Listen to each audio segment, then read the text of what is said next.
أعوذ بالله من الشيطان الرجيم بسم الله الرحمن الرحيم الحمد لله رب العالمين اللهم صل على محمد وعلى آل محمد പ്രിയമുള്ള സഹോദരി സഹോദരന്മാരെ, എല്ലാവരിലും അള്ളാഹുവിന്റെ രക്ഷയും സമാധാനവും സദാ ഉണ്ടാവട്ടെ എന്ന് പ്രാർത്ഥിക്കുകയാണ്. അതെ. നമ്മള് കഴിഞ്ഞ ആഴ്ച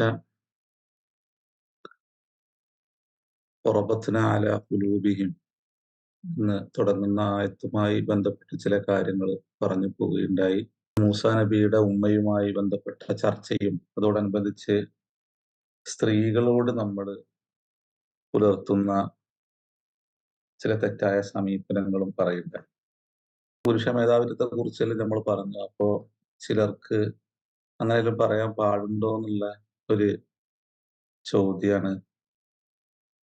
കാഴ്ചപ്പാടിനെയും ഒരു ദീനിന്റെ താല്പര്യത്തെയും തന്നെ ഹനിക്കുന്ന രൂപത്തിലായില്ലേ എന്നുള്ള ഒരു സംശയമാണ് ചിലർക്ക് ഉണ്ടായിട്ടുള്ളത്. അത് അള്ളാന്റെ ദീനിന്റെ താല്പര്യങ്ങൾക്ക് വിരുദ്ധമായ നിലപാടൊന്നുമല്ല. നമ്മൾ പൊതുവെ നമ്മളെ സമൂഹത്തിലേക്ക് കഴിഞ്ഞാൽ നമുക്ക് ബോധ്യപ്പെടുന്ന ചില വസ്തുതകളെ നമ്മൾ മൂസാ നബിയുടെ ഉമ്മയെ കുറിച്ച് ഇങ്ങനെ ചർച്ച ചെയ്ത് വന്നപ്പോൾ പറഞ്ഞു എന്നുള്ളൂ. നമ്മൾ ചരിത്രത്തിൽ എല്ലാം നമ്മൾ നോക്കിക്കഴിയുമ്പോഴേ നമുക്ക് കുറേ സ്ത്രീരത്നങ്ങളെ പരിശുദ്ധ റസൂലുമായി ബന്ധപ്പെട്ട് നിൽക്കുന്ന മറ്റു പ്രവാചകന്മാരുമായിട്ട് അടുത്ത് നിൽക്കുന്ന കുറെ സ്ത്രീകളെ നമുക്ക് വിശുദ്ധ ഖുർആനും പ്രവാചക ചരിത്രങ്ങളിൽ നമുക്ക് പറഞ്ഞിരുന്നുണ്ട്. അപ്പൊ അവരോടെല്ലാം റസൂലുള്ള സ്വീകരിച്ച സമീപനങ്ങൾ, അമ്പിയാക്കന്മാര് സ്വീകരിച്ച സമീപനങ്ങള്, അതുപോലെ അള്ളാഹു സ്വീകരിക്കുന്ന നിലപാടുകൾ, അള്ളാഹു അവരോടൊപ്പം ചേർന്ന് നിൽക്കുന്ന വിഷയങ്ങൾ എല്ലാം തന്നെ അള്ളാഹു പറയുന്നുണ്ട്. ഇപ്പോ ഒരു മാതാവിനോട് എങ്ങനെയാണ് അള്ളാഹു ചേർന്ന് നിൽക്കുന്നത് എന്ന് പണ്ഡിതന്മാര് വസ്സൈനൽ ഇൻസാന ബിവാലിദൈഹി ഹുസ്ന ഹമലത്തുഹു ഉമ്മുഹു വഹ്നൻ അല വഹ്നിൻ എന്ന് പറയുന്ന ആയത്തിനെ വിശദീകരിച്ചുകൊണ്ട് പറയുന്നുണ്ട്. അവിടെ അള്ളാഹു നിങ്ങള് പെട്ടെന്നൊരു ഉമ്മയിലേക്ക് കടക്കുകയാണ്. നിന്റെ ഉമ്മ നിന്നെ പിന്നെ 2 വർഷം മുലയൂട്ടിയില്ലേ, പ്രയാസങ്ങൾക്ക് മുകളിൽ പ്രയാസം ചുമന്ന് നിന്റെ ഉമ്മ നിന്നെ ഗർഭം ധരിച്ചില്ലേ എന്നെല്ലാം പറയുന്നിടത്ത് അതിന്റെ മുഫസ്സിരീങ്ങൾ വിശദീകരിക്കുന്നത് പെടുന്നനെ അള്ളാഹു ഒരു സ്ത്രീയുടെ പക്ഷം ചേരുന്നു എന്നുള്ളതാണ്. കാരണം ഒരു ഉമ്മ സഹിച്ച വേദന, നൊമ്പരം, പ്രയാസങ്ങള്, പ്രതിസന്ധികള്, ഒരു കുഞ്ഞിന് വേണ്ടിയുള്ള ഒരു ഉമ്മയുടെ ത്യാഗമൊന്നും തന്നെ മനുഷ്യനെ ബുദ്ധി പ്രാപിച്ച് ഒരു ഘട്ടം എത്തിക്കഴിഞ്ഞാൽ സ്മരിക്കുന്നതല്ല. പിന്നെ അവന്റെ മുമ്പിൽ എപ്പോഴും തന്റെ പിതാവിന്റെ ത്യാഗമാണ്. എപ്പോഴും വിയർത്ത് കുളിച്ചു വരുന്ന, എപ്പോഴും പാടുപെടുന്ന, എപ്പോഴും ഓടിക്കൊണ്ടിരിക്കുന്ന ഒരു പുരുഷന്റെ ത്യാഗത്തെക്കുറിച്ചും ഒരു പുരുഷന്റെ വേദനയെക്കുറിച്ചും മാത്രമാണ് അവന്റെ മുമ്പിൽ റിയലായിട്ട് അവൻ കാണുകയും അനുഭവിക്കുകയും ചെയ്യുന്നത്.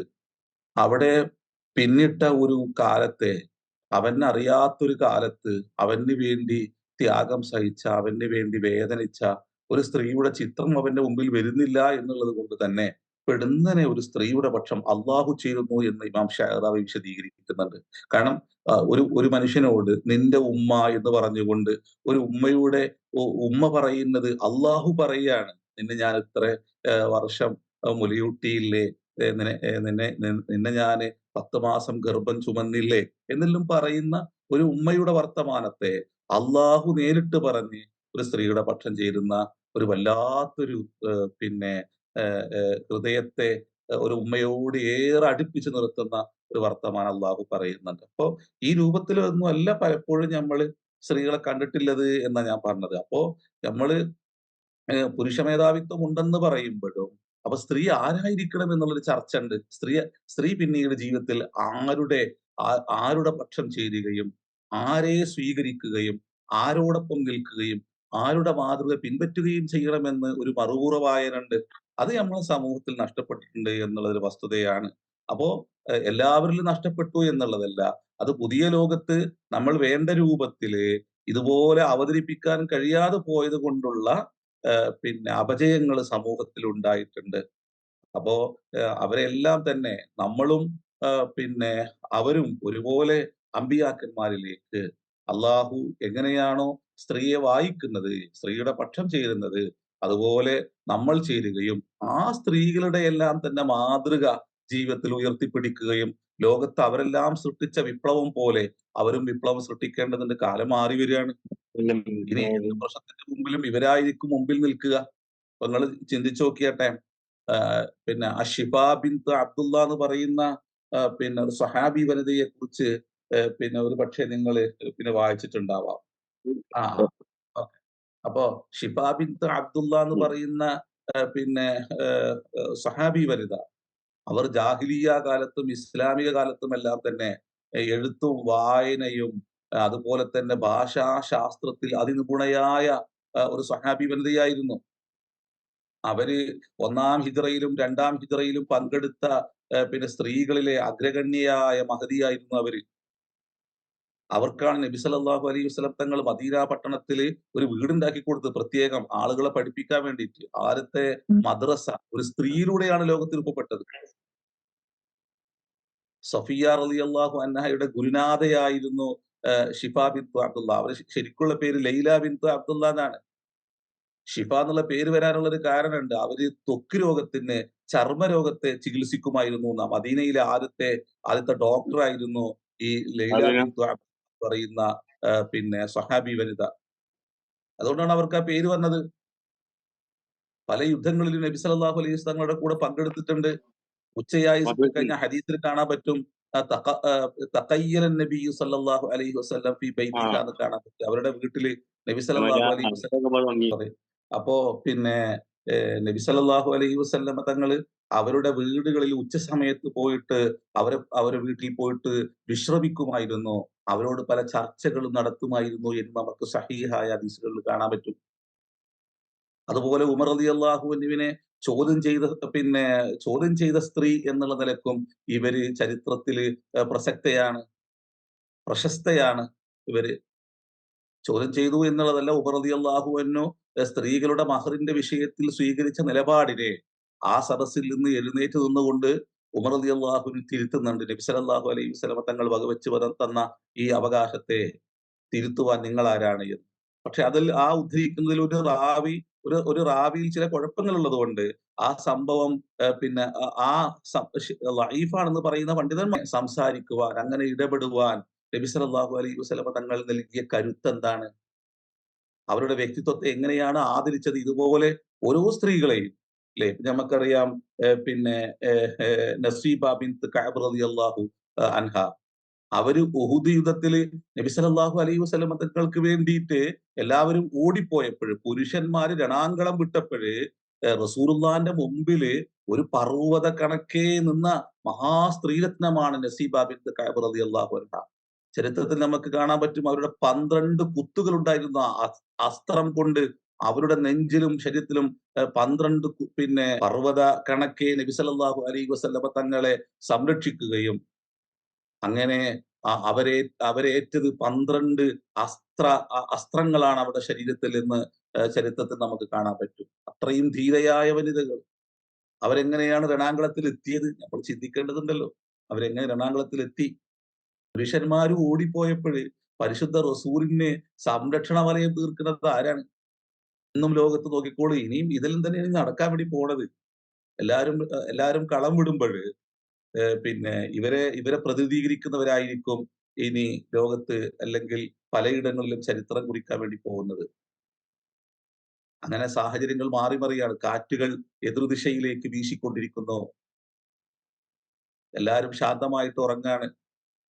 എല്ലാരും അവരവരുടെ വൃത്തങ്ങളിൽ അവര് അങ്ങോട്ടും ഇങ്ങോട്ടും ആക്ഷേപ സ്വരങ്ങൾ നടത്തുകയും ഉമ്മത്തിന്റെ ഏകതയെക്കുറിച്ചോ, ഉമ്മത്ത് ഒരുമിച്ച് നിൽക്കേണ്ടതിനെ കുറിച്ചോ ഒന്നും തന്നെ ചർച്ചകളില്ലാത്തൊരു പുതിയ ലോകത്താണ് നമ്മൾ ജീവിക്കുന്നത്. അവിടെ ഇതെല്ലാം തന്നെ ഇവരായിരിക്കും ലോകത്ത് പരിവർത്തനങ്ങൾ സൃഷ്ടിക്കുക. പക്ഷെ നമ്മളെ സ്ത്രീകൾ എന്തായിരിക്കണം? ഇവരെയാണ് എല്ലാം മാതൃകയായി സ്വീകരിക്കേണ്ടത്. ധീരതയുടെ വിഷയത്തിൽ, ധർമ്മത്തിന്റെ വിഷയത്തിൽ, നിലപാടുകളുടെ വിഷയത്തിൽ ഇവരെയാണ് മാതൃകയായി സ്വീകരിക്കേണ്ടത് എന്ന അടിസ്ഥാന ചർച്ച ഇതോടൊപ്പം ഞങ്ങൾ ചേർത്ത് വായിക്കേണ്ടതുണ്ട് എന്നതാണ്. അതുപോലെ തന്നെ ഹൗല ബിൻത്ത് സഅലബ് ല്ലേ? നമുക്കറിയാം അവരെ വിഷയത്തിലാണ് ഇൾഹാറുമായിട്ട് ബന്ധപ്പെട്ട വിഷയത്തില് പിന്നെ വിശുദ്ധ ഖുർആന് പിന്നെ ആയത്തിറക്കിയിട്ടുള്ളത്. വിഷയത്തിലാണ് അവരുടെ പരാതിയെ അള്ളാഹു കേൾക്കുന്നത്. ല്ലേ? അവര് കവിയായിരുന്നു. കവിയായിരുന്നു. ജാഹിലിയ്യ കാലത്തും റസൂലുള്ളാഹിന്റെ കാലത്തിലും നന്നായിട്ട് കവിതകൾ ചൊല്ലിയ ആളായിരുന്നു. അവരുടെ ഫസാഹത്ത്, ബലാഗത്ത് ഇതിലെല്ലാം അവര് വളരെ പിന്നെ ശ്രദ്ധേയായിരുന്നു അവര്. അതോടൊപ്പം തന്നെ നബി സല്ലല്ലാഹു അലൈഹി വസല്ലമ തങ്ങളുമായി അടുത്ത് ഇടപഴകിയ ഒരു സ്ത്രീയായിരുന്നു, ഒരു സ്ത്രീരത്നമായിരുന്നു അവര്. അതുപോലെ തന്നെ അസ്മാ ബിൻത്ത് അബീബക്കർ, അബൂബക്കർ റളിയല്ലാഹു അൻഹുവിന്റെ മകള്, ല്ലേ? ദാത്തുൻ നിതാഖൈൻ എന്ന പേരുള്ള പിന്നെ സഹാബി വനിത. മൂസാ നബിയുടെ ഉമ്മയെ കുറിച്ച് പറഞ്ഞിടത്താണ് നമ്മൾ ഈ സംഭവം പറഞ്ഞു. മൂസാ നബിക്ക് ചുറ്റും 4 സ്ത്രീകൾ അള്ളാഹു കൊണ്ടുവരുന്നുണ്ട്. സ്ത്രീകളാണ് ഒരു പ്രവാചകൻ ഉയർത്തിക്കൊണ്ടുവരുന്നത്. വിപ്ലവങ്ങൾക്ക് തുടക്കം കുറിക്കുന്നത് സ്ത്രീകളാണ് എന്ന് അവിടെയും അള്ളാഹു അടിവരയിടുന്നുണ്ട്. അല്ലെ? മൂസാ നബിക്ക് ചുറ്റും 4 സ്ത്രീകളെയാണ് അള്ളാഹു കൊണ്ടുവരുന്നത്. ഒന്ന് മൂസാ നബിന്റെ ഉമ്മയാണ്. അവിടെയാണ് നമ്മൾ ആ വിഷയം തുടങ്ങിയത്. അള്ളാഹുവിന് വേണ്ടി, അള്ളാഹുവിന്റെ ദീനിന്റെ സംസ്ഥാപനത്തിന് വേണ്ടി ധീരമായ നിലപാട് സ്വീകരിച്ചൊരു ഉമ്മ. അവിടെ തന്നെ തന്റെ തന്റെ പെങ്ങള്, തന്റെ പെങ്ങളോട്, തന്റെ പെങ്ങൾ തന്റെ അനുജന്റെ ഓരോ ചലനത്തിലും ഓരോ സൂക്ഷ്മമായി കാൽവെപ്പുകൾ നടത്തുകയും അവസാനം തന്റെ ഉമ്മയിലേക്ക് ആ കുഞ്ഞിനെ എത്തിക്കുന്ന ഇടം വരെ തന്റെ സഹോദരന്റെ കൂടെ ആരുമറിയാതെ സഞ്ചരിച്ച ഒരു ഒരു സഹോദരി. പിന്നീട് ആസിയ ബീവിയാണ്. പിന്നീട് ഫിർഔന്റെ മകൾ തന്നെയാണ്. അങ്ങനെ 4 സ്ത്രീകളെ കൊണ്ട് സംരക്ഷിക്കുന്നു എന്ന് ഇമാം ഷഅറാബി വിശദീകരിക്കുന്നുണ്ട്. മുഹമ്മദ് റസൂലുള്ളാഹിന്റെ ജീവിതത്തിൽ ഇത് നമുക്ക് കാണാൻ പറ്റും. ല്ലേ? ഖദീജ ബീവി, നമുക്കത് സങ്കല്പിക്കാൻ കഴിയോ? അങ്ങനെല്ലാം ത്യാഗം സഹിക്കുന്ന ഒരു കുലീനയായ, സമ്പന്നയായ ഒരു സമൂഹത്തിൽ ഏറെ അറിയപ്പെടുന്ന ഒരു സ്ത്രീ. തന്റെ ഭർത്താവ് പ്രവാചകനാണെന്ന് ലോകത്തോട് പറയുകയും ആ പ്രവാചകന് വേണ്ടി ബഹിഷ്കരണം സ്വീകരിക്കുകയും അങ്ങനെ പച്ചലുകൾ ഭക്ഷിക്കുകയും ചെയ്തിട്ട് തന്റെ ഭർത്താവിന് വേണ്ടി നിലപാടുകൾ സ്വീകരിക്കുന്ന ഒരു മഹാവിപ്ലവ നായകന് വേണ്ടി, ഒരു പ്രവാചകന് വേണ്ടി നിലപാടുകൾ സ്വീകരിക്കുന്ന ഒരു സ്ത്രീയെ ചരിത്രത്തില് ഖദീജ ബീവിയെ പോലെ ആരെയാണ് നമുക്ക് കാണാൻ പറ്റുക? സുബ്ഹാനല്ലാഹ്. പിന്നെ ഞാൻ പറഞ്ഞു വരുന്നത്, നമ്മള് ഇങ്ങനെയെല്ലാം തന്നെ ചരിത്രത്തിൽ ധാരാളം സ്ത്രീകൾ നമ്മൾ കാണുന്നുണ്ട്. അപ്പൊ നമ്മുടെ സ്ത്രീകൾ ഇവരെ പോലല്ലോ ആകാനുള്ള ശ്രമങ്ങൾ നടത്തണം. നന്നായി പഠിക്കണം ചരിത്രത്തില്. അതോടൊപ്പം അള്ളാഹു എങ്ങനെയാണ് ഈ പ്രപഞ്ചത്തിന്റെ ജഗന്നിയന്താവായ അള്ളാഹു എങ്ങനെയാണ് ഞങ്ങളോടൊപ്പം ചേർന്ന് നിൽക്കുന്നതും ഞങ്ങൾക്ക് വേണ്ടി എങ്ങനെയാണ് സംസാരിക്കുന്നതും എന്നെല്ലാം പഠിച്ച് ആത്മാഭിമാനത്തോടു കൂടിയിട്ട് ധീരമായ നിലപാടുകൾ സ്വീകരിച്ച പ്രവാചകന്മാരുടെ ഉമ്മമാരെ പോലെ, അവരെ കൂടെ കൂടിയ മഹാസ്ത്രീരത്നങ്ങളെ പോലെ എല്ലാം തന്നെ നമ്മളും പിന്നെ നമ്മുടെ സ്ത്രീകളും അത്തരത്തിലുള്ള ഉയർന്ന നിലവാരം പുലർത്തുന്നവരായിട്ട് മാറേണ്ടതുണ്ട്. അള്ളാഹു അവരെ അനുഗ്രഹിക്കട്ടെ. നമുക്ക് വിഷയത്തിലേക്ക് വരാം. ഉള്ള ആയത്ത് ഹൗലാഇ ഖൗമുൻ ഇത്തഖദൂ മിൻ ദൂനിഹി ആലിഹ ലൗലാ യഅ്തൂന അലൈഹിം ബിസുൽത്താനിൻ ബയ്യിന വമൻ അദ്ലമു മിമ്മൻ ഇഫ്തറ അലല്ലാഹി കദിബാ. ഇതാണ് ഇനി നമ്മൾ ചർച്ച ചെയ്യേണ്ട വിഷയം. അപ്പൊ ഹൗലാഇ, അവര് ഖൗമുന, അവിടെ ഹൗലാഇല്ലദീന ഇത്തഖദൂ എന്ന് പറഞ്ഞാൽ മതി. പക്ഷേ അവിടെ ഖൗമുന എന്ന് പറഞ്ഞുകൊണ്ട് ആ സമൂഹത്തെ ഇവര് ചേർത്ത് പിടിക്കുകയാണ്. അവിടെയാണ് നമ്മൾ കഴിഞ്ഞ ആഴ്ച പറഞ്ഞു വെച്ചത്, വ്യക്തികളെ നിരാകരിക്കുകയോ അവരെ അവഹേളിക്കുകയോ അവഗണിക്കുകയോ അല്ല സത്യം തിരിച്ചറിയുന്ന, സത്യത്തിന് വേണ്ടി നിലകൊള്ളുന്ന ആളുകൾ ചെയ്യേണ്ടത്. സത്യത്തിന് വേണ്ടി നിലകൊള്ളുന്ന ആളുകള് വ്യക്തികളെ ചേർത്ത് പിടിക്കുകയും അവർ പുലർത്തുന്ന തിന്മകളോട് അകൽച്ച പുലർത്തി അതിനോട് വിരോധം പുലർത്തുകയാണ് വേണ്ടത്. അല്ലാതെ വ്യക്തിയോട് തന്നെ വിരോധം പുലർത്തുന്ന ഒരു സ്വഭാവശീലം സത്യവിശ്വാസിക്ക് ഉണ്ടാകാൻ പാടില്ല എന്ന് അള്ളാഹു ഇവിടെ പറഞ്ഞു വെക്കുന്നുണ്ട്. അപ്പോ അസ്ഹാബുൽ കഹ്ഫിന്റെ ആളുകള് ഇവിടെ നമ്മുടെ സമൂഹം എന്ന് പറഞ്ഞിട്ട് അവരുടെ നായകൻ സംസാരിക്കുകയാണ്. അപ്പൊ അപ്പോഴും അവരോട് ഏറെ സ്നേഹവും ബഹുമാനവും ആദരവും ഉണ്ട് ആ സമൂഹത്തോട്. അവരുടെ വിഷയത്തിൽ അവർക്ക് വല്ലാത്ത വേദനയുണ്ട്. അവർ തെറ്റായ നിലപാട് സ്വീകരിച്ച് അവരുടെ സൃഷ്ടാവിന്റെ കൽപ്പനയ്ക്ക് വിരുദ്ധമായ നിലപാടുകൾ സ്വീകരിക്കുന്നതിൽ അവർക്ക് വേദനയുണ്ട് എന്ന് ഒരൊറ്റ വാക്കിലൂടെ അവർ നമ്മളെ ബോധ്യപ്പെടുത്തുകയാണ്. അപ്പൊ നമ്മളിൽ ജീവിക്കുന്ന സാഹചര്യത്തിൽ നമ്മളുടെ സമൂഹത്തോട് ഈ രൂപത്തിലുള്ള സ്നേഹവും ആദരവില്ലും ഞമ്മക്കുണ്ടോ? അവർ പുലർത്തുന്ന തെറ്റായ സമീപനത്തിൽ നമുക്ക് വേദന ഉണ്ടോ? ഇന്ന് വേദന ഇല്ലാത്തൊരു സമൂഹമാണ് നമ്മള്. അല്ലെ? സൂറത്ത് ഖസസില് നമുക്കറിയാം ഒരു നാ ഒരു നായകൻ ആരായിരിക്കണമെന്നും ഒരു നായകന്റെ ഏഹ് ആഹ് കീഴിലുള്ള പ്രജകൾ ആരായിരിക്കണമെന്നും ഒരു നായകൻ അവർക്ക് നൽകേണ്ട അടിസ്ഥാന സന്ദേശം എന്തായിരിക്കണമെന്നെല്ലാം അതിനെ എങ്ങനെയാണ് പ്രജകൾ സ്വീകരിക്കേണ്ടതെന്നുമെല്ലാം സൂറത്ത് ഖസസ് വരച്ചു കാട്ടുന്നുണ്ട്. അവിടെയാണ് സുലൈമാൻ നബി ഹുദ്ഹുദിനെ കാണാതെയായി പോകുമ്പഴ് സുലൈമാൻ നബി തിരിച്ചറിയുന്നുണ്ട്. ഒരു നേതാവിന്റെ നേതൃപാടവത്തെ അള്ളാഹു അവിടെ എടുത്തു കാട്ടുകയാണ്. ഫഹുശറ ലിസുലൈമാന ജുനൂദഹു മിനൽ ജിന്നി വൽ ഇൻസി വത്വൈരി ഫഹും യൂസഊൻ.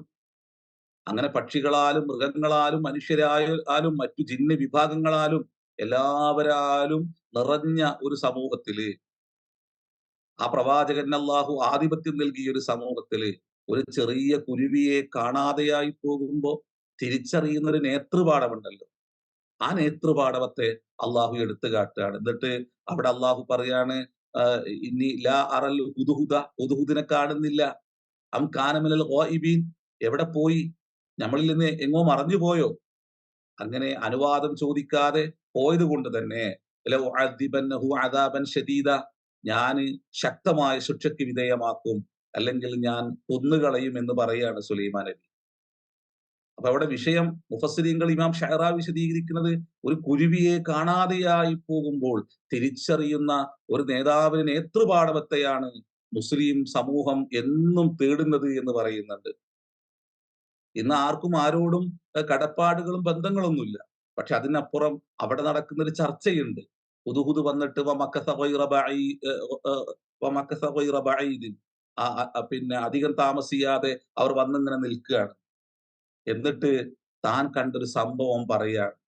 ഇന്നി ജിഅ്തു മിൻ സബഇൻ ബിനബഇൻ യഖീൻ, ഞാൻ സബയിൽ നിന്ന് ഒരു ഗൗരവമുള്ള വാർത്തയുമായിട്ട് വന്നിരിക്കുകയാണ് എന്ന്. നബഅ എന്ന് പറഞ്ഞാല് ഇതുപോലെ ഖബറുൻ അദീമുൻ, വളരെ ചിന്തിക്കേണ്ട, കുലങ്കഷമായിട്ട് ചിന്തിക്കേണ്ട, നിലപാടുകൾ സ്വീകരിക്കേണ്ട ഒരു വിഷയവുമായിട്ട് ഞാൻ വന്നിരിക്കുകയാണ് എന്നാ. അപ്പൊ എന്താണ്? സൂര്യനെ ആരാധിക്കുന്ന ഒരു സമൂഹത്തെ കണ്ടു എന്നാ. ഇത് വന്ന് പറയുന്നതാരാ? ഇത് ഒരു ചെറിയ ഒരു കൂട്ടത്തിലെ ഒരു പക്ഷിക്കൂട്ടത്തിലെ ഒരു പക്ഷി വന്നുകൊണ്ട് പറയാണ്. അപ്പൊ ആ പക്ഷിയുടെ മനസ്സിന്റെ വേദനയെ പിന്നീട് ഒരു പ്രവാചകന്റെ മുമ്പിൽ അവതരിപ്പിക്കുകയാണ്. പിന്നീട് ആ പ്രവാചകൻ അതിനോട് സ്വീകരിക്കുന്ന നിലപാടുണ്ട്. പക്ഷേ അവിടെ നിങ്ങൾ ചിന്തിച്ചു നോക്കൂ, അള്ളാഹു നമ്മൾ അന്ത്യനാൾ വരേക്കും ഒരു സമൂഹത്തോട് ഒരു പക്ഷിയുടെ മനസ്സിന്റെ വേദനയെ പറഞ്ഞു തരികയാണ്. അന്ത്യവേരത്തിലൂടെ പറയാണ്. അപ്പൊ ഇതിലൂടെ അള്ളാഹു നമ്മൾ എന്താണ് പഠിപ്പിക്കുന്നത്? അംർ ഖാലിദ് പറയുന്നുണ്ട്, ഈ ഉമ്മത്തിൽ 100 ഹുദ്ഹുദുമാരുണ്ടായിരുന്നെങ്കിൽ ഈ ലോകത്തിന്റെ ചിത്രം എന്നേ മാറിയേനെ എന്ന് അദ്ദേഹം പറയുന്നുണ്ട്. അപ്പൊ ഒരു സമൂഹത്തെ മറന്നുപോയ ഒരു സമൂഹത്തോട് നാളെ അവർക്ക് ആഖിറത്തെ ബോധ്യപ്പെടുത്തി കൊടുത്ത് അവരെ കൂടി രക്ഷിക്കേണ്ട ഒരു സമൂഹം മറന്നുപോയിരിക്കുന്നു. ആ സമൂഹത്തെ അവരുടെ ചെയ്തിയിൽ അവർക്ക് യാതൊരു വേദനയുമില്ല, അവർക്ക് യാതൊരു ദുഃഖവുമില്ല. അവരെ അവരുടെ പാടിന് വിട്ടിരിക്കുകയാണ്.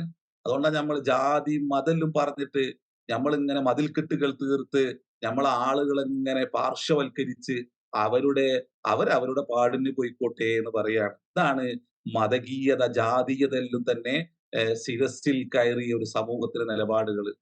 അപ്പൊ ഇവിടെ അസ്ഹാബുൽ കഹ്ഫ് നോക്കിയാട്ടെ, തന്റെ സമൂഹത്തെ ചേർത്ത് പിടിക്കുകയാണ്. ഖൗമുന, നമ്മുടെ സമൂഹം എന്ന് പറഞ്ഞിട്ട് ചേർത്ത് പിടിക്കുകയാണ്. എന്താണ് അവരുടെ പ്രശ്നം? ഇത്തഖദൂ മിൻ ദൂനിഹി ആലിഹ, പടച്ചോനെ കൂടാതെ അവര് ദൈവങ്ങളെ സൃഷ്ടിച്ചിരിക്കുന്നു എന്നുള്ളതാണ്.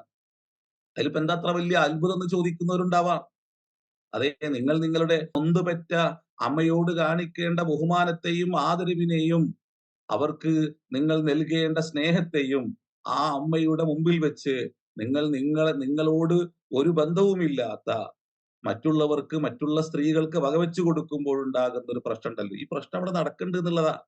അപ്പൊ ഇവിടെ ഇത്തഖദൂ മിൻ ദൂനില്ലാഹി ആലിഹ, അള്ളാനെ കൂടാതെ അവരെന്താക്കുന്നു? കല്ലിനെയും മണ്ണിനെയും മരങ്ങളെയും മറ്റു വസ്തുക്കളെയും അവര് ആരാധ്യ വസ്തുക്കളാക്കി മാറ്റിയിരിക്കുന്നു എന്നുള്ളതാ ഒരു പ്രശ്നം. ലൗലാ യഅ്തൂന അലൈഹിം ബിസുൽത്താനിൻ ബയ്യിന, എന്തുകൊണ്ടേ അവരതിന് തെളിവുകൾ നിരത്തുന്നില്ല?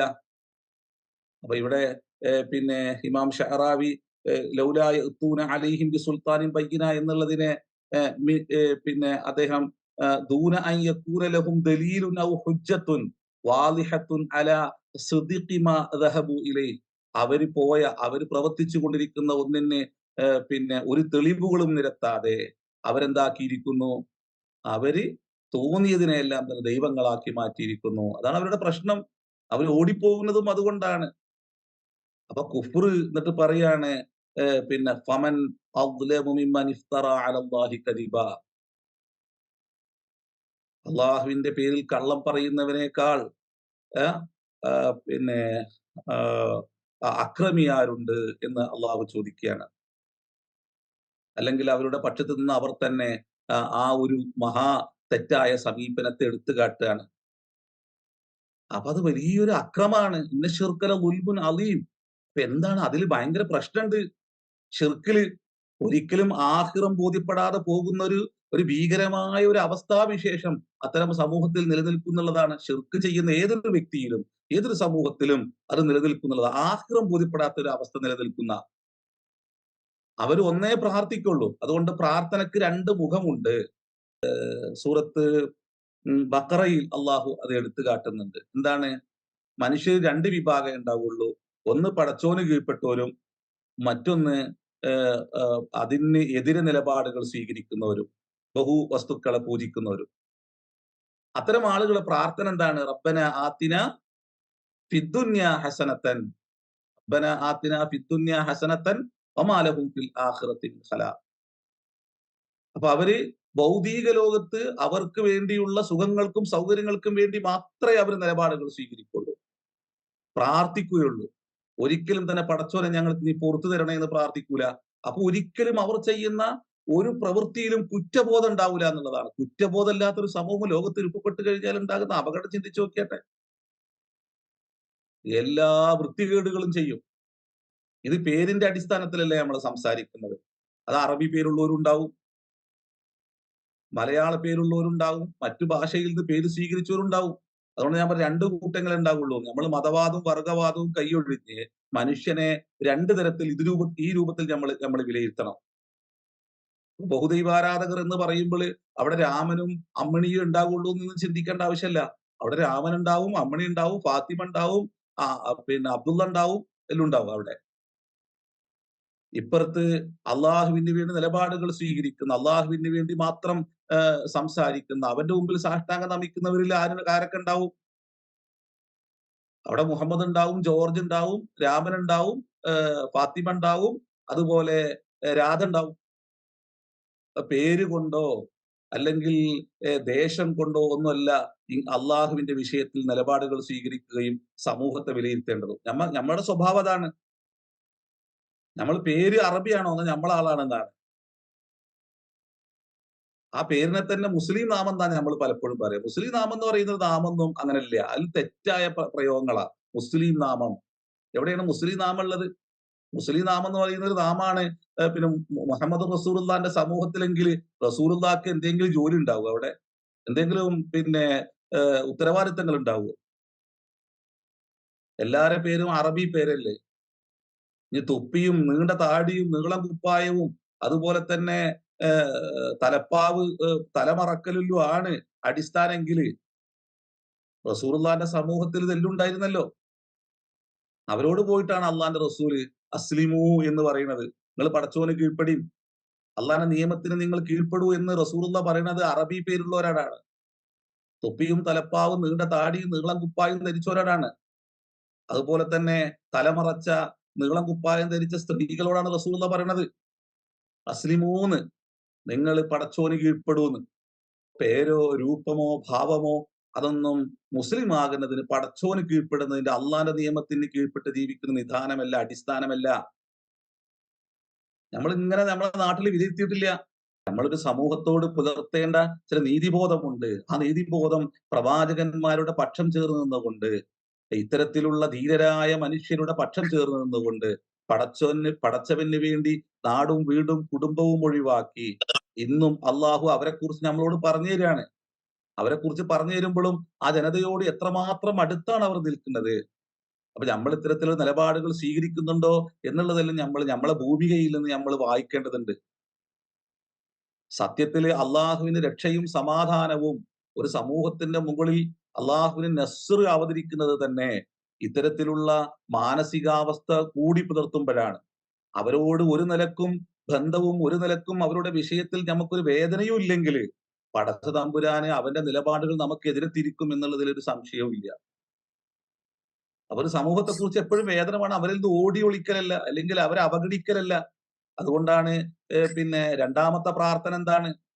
റബ്ബനാ ആതിനാ ഫിദ്ദുനിയ ഹസനത്തൻ വഫിൽ ആഖിറതി ഹസനത്തൻ വഖിനാ അദാബന്നാർ. പടച്ചോനെ, ഞങ്ങൾക്ക് ഈ ലോകത്തും നാളെ പരലോകത്തും ഞങ്ങൾക്ക് നന്മ നീ നൽകണം, നരകശിക്ഷയിൽ നിന്ന് ഞങ്ങളെ കാത്തുരക്ഷിക്കണം എന്നാണ്.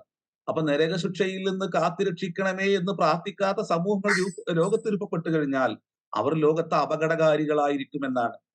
അപകടകാരികളായിരിക്കും, കളവ് പറഞ്ഞുകൊണ്ടേയിരിക്കും, അക്രമത്തെ പ്രോത്സാഹിപ്പിച്ചുകൊണ്ടേയിരിക്കും അവരുടെ നായകന്മാർ. അതുകൊണ്ടാണ് സൂറത്ത് അഅറാഫ് വായിച്ചു പോകുമ്പോൾ എല്ലാ അമ്പിയാക്കന്മാരോടും എതിർക്കുന്നത് ആരാണ്? ഖാലൽ മലഉ മിൻ ഖൗമിഹി, നൂഹ് നബിയെ കുറിച്ച് പറഞ്ഞു കൊടുത്ത് പറയുന്നുണ്ട്, ഖാലൽ മലഉ മിൻ ഖൗമിഹി, തന്റെ ജനതയിലെ അധികാരി വർഗങ്ങൾ പറഞ്ഞു. അള്ളാഹുവിന് കീഴ്പ്പെടണമെന്ന് പറയുമ്പോൾ ഖാലൽ മലഉല്ലദീന കഫറൂ മിൻ ഖൗമിഹി ഇന്നാ ലനറാക ഫീ ളലാലത്തിൻ, ഇത് വഴികേടിലാണ് എന്ന് ഞങ്ങൾ അറിയുന്നു എന്നാണ്. ആ പ്രവാചകൻ പറയുന്നുണ്ട്, ഖാലലി ലൈസ ബി ളലാലത്തുൻ വലാകിന്നി റസൂലുൻ മിർ റബ്ബിൽ ആലമീൻ, എനിക്ക് ഒരു വഴികേടുമില്ല, ഞാൻ വഴി തെറ്റിയിട്ടില്ല, ഞാൻ അള്ളാഹുവിൽ നിന്നുള്ള ദൂതനാണ്. തൊട്ട് താഴെ പിന്നീട് അത് ഹൂദ് നബിയെ കുറിച്ച് പറയാണ്, വൈല ആദിൻ അഖാഹും ഹൂദ, നാം ആദ് സമൂഹത്തിലേക്ക് ഹൂദ് പ്രവാചകനെ നാം നിയോഗിച്ചു. അദ്ദേഹം വന്ന് പറയാണ്, ഖാല യാ ഖൗമി അബ്ദുല്ലാഹ മാ ലക്കും മിൻ ഇലാഹിൻ ഗൈറുഹു അഫലാ തത്തഖൂൻ, എന്റെ സമൂഹമേ, നിങ്ങൾക്ക് പടച്ചോനല്ലാതെ മറ്റൊരു ആരാധ്യനില്ല, നിങ്ങൾ നിങ്ങളുടെ എല്ലാം അർപ്പിക്കേണ്ടത് ആ ശക്തിക്ക് മുമ്പിൽ മാത്രമാണ്, നിങ്ങൾ സൂക്ഷ്മത പാലിക്കുന്നില്ലേ? അഫലാ തത്തഖൂ എന്ന് പറഞ്ഞാല് അള്ളാഹുവിന്റെ കോപത്തിൽ നിങ്ങൾ രക്ഷപ്പെടുന്നില്ലേ എന്നാണ്. അതുകൊണ്ടാണ് തഖ്വ എന്ന് പറയുന്നതിനെ അൻ തജ്അല ബൈനക വ ബൈനല്ലാഹി വിഖായത്തൻ എന്ന് മുഫസ്സിരിങ്ങൾ അതിന് അർത്ഥം പറയുന്നത്. അള്ളാഹിന്റെ കോപത്തിൽ നിന്ന് നിങ്ങൾ രക്ഷ തേടുന്നില്ലേ എന്ന് ചോദിക്കുകയാണ്. അപ്പോലും പറഞ്ഞത് വഖാൽ മലഉല്ലദീന കഫറൂ മിൻ ഖൗമിഹി, അദ്ദേഹത്തിന്റെ സമൂഹത്തിൽ നിഷേധികളായ അധികാരി വർഗങ്ങൾ പറഞ്ഞു, എന്താണ്? ഇന്നാ ലനറാക ഫീ സഫാഹത്തിൻ, നീ മഹാപൊട്ടനാണ്, നീ വിഡ്ഢിത്തത്തിലാണ് എന്ന് ഞങ്ങൾ അറിയുന്നു. ഈ പ്രവാചകൻ പറയാണ്, യാ ഖൗമി ലൈസ ബി സഫാഹത്തുൻ വലാകിന്നി റസൂലുൻ മിർ റബ്ബിൽ ആലമീൻ. പിന്നെ അതിങ്ങനെ കഴിഞ്ഞു വന്നിട്ട് നേരെ സ്വാലിഹ് നബിയിലേക്ക് കടക്കുകയാണ്. വൈല വൈല വൈല സമൂദ അഖാഹും സ്വാലിഹ, നാം സമൂദ് ഗോത്രത്തിലേക്ക് സ്വാലിഹ് നബിയെ നിയോഗിച്ചു. അദ്ദേഹം പറഞ്ഞതാണ്, ഖാല യാ ഖൗമി അബ്ദുല്ലാഹ മാ ലക്കും മിൻ ഇലാഹിൻ ഗൈറു ഖദ് ജാഅത്കും ബയ്യിനത്തും മിർ റബ്ബിക്കും ആദിഹി നാഖത്തുല്ലാഹി ലക്കും ആയതൻ ഫദറൂഹാ തഅകുലു ഫീ അർദില്ലാഹ്. അള്ളാഹിനെ പരിചയപ്പെടുത്തി കൊടുത്തിട്ട് തന്റെ നുബുവത്തിനെ സ്ഥാപിക്കാൻ അള്ളാഹു അവരോട് കാണിച്ച മഹാകാരുണ്യമായി അവർക്ക് പാറയിൽ നിന്ന് പുറത്തു കൊണ്ടുവന്ന ഒട്ടകത്തെ പരിചയപ്പെടുത്തി കൊടുക്കണം. ദാ ഞാൻ പ്രവാചകനാട്ടോ, നിങ്ങൾ അള്ളാഹ് കീഴ്പ്പെടി. എന്തൊരു കാരുണ്യത്തിലാണ് അള്ളാഹു വർത്തിക്കുന്നത്. പക്ഷേ ആ സമൂഹം ധിക്കാരികളായിരുന്നു, ആ സമൂഹത്തിൽ ഗുണ്ടകൾ ഉണ്ടായിരുന്നതാണ്. ആ ഗുണ്ടകൾ ആ ഒട്ടകത്തെ കൊന്നുകളഞ്ഞു. പിന്നീട് അതിനുശേഷമുള്ള ആയത്തുകൾ ഇങ്ങനെ നോക്കി പോയാൽ മതി, അവിടെ നമുക്ക് കാണാൻ പറ്റും, വഖാലൽ മലഉല്ലദീന ഇസ്തക്ബറു, അഹങ്കാരികളായ അധികാരി വർഗങ്ങൾ. എല്ലാ കാലത്തും അധികാരികളും ആ അധികാരികളോട് ചേർന്ന് നിൽക്കുന്ന സമ്പന്ന വിഭാഗങ്ങളും അതുപോലെ തന്നെ അവരുടെ അവരുടെ പിന്നെ പട്ടാള സംവിധാനവും ഇക്കാരം എന്നും സത്യത്തിനും നീതിക്കും അള്ളാഹുവിന്റെ വിഷയത്തിൽ നിലപാടുകൾ സ്വീകരിക്കുന്നവർക്കും എതിരെ എന്നും നിലപാടുകൾ സ്വീകരിക്കുക. അസ്ഹാബുൽ കാഫിന്റെ വിഷയത്തിൽ അതാണ്.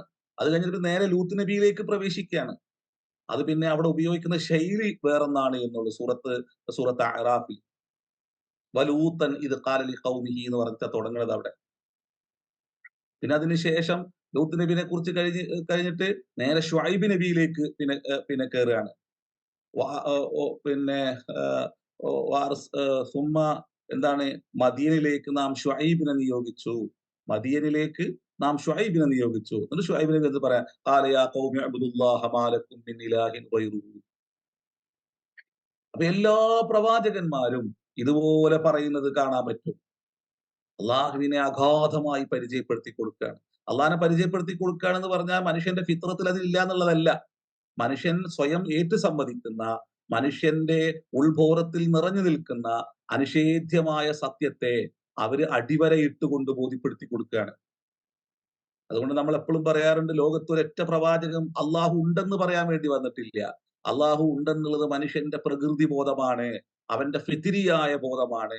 അതുകൊണ്ട് ഏതൊരു മനുഷ്യനോടും വലഇൻ സഅൽതഹും മൻ ഖലഖസ് സമാവാതി വൽ അർള, ആകാശഭൂമികളെ സംവിധാനിച്ചവൻ ആരാണെന്ന് ചോദിച്ചാൽ അള്ളാഹു ആണെന്ന് പറയും. അള്ളാഹു ആണെന്ന് പറയുന്നു പറഞ്ഞാല് അള്ളാഹു എന്നുള്ള വാക്ക് ഉപയോഗിക്കും എന്നുള്ളതാണോ? അല്ല. ഇത് നമ്മൾ ഇതിന്റെ മുമ്പ് ഇതിന്റെ ആമുഖത്തിൽ പറഞ്ഞു പോയിട്ടുണ്ട് ഭാഷ എന്താണ് എന്ന്.